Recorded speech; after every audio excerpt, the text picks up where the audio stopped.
How to change your default phone dialer app. So instead of using the Google Dialer app on your Moto G phone, you want another one. Let's start. To understand this better, you'll want to go into the Play Store first and search dialer apps that are compatible with your Moto G phone, and this is running Android 15. Once you install the new dialer app, you'll go now to the quick settings like this, pull it down twice until you see this little toggle down here, the settings one.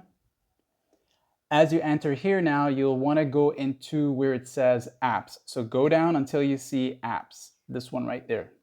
As you enter into apps, you're looking for default apps, this one right here. When you're here now, you'll look for the one that says phone app.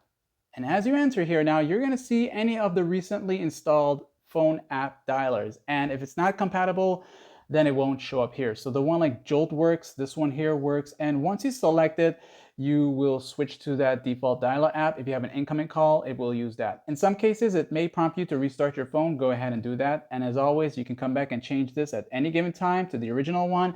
And that's that. Like and sub.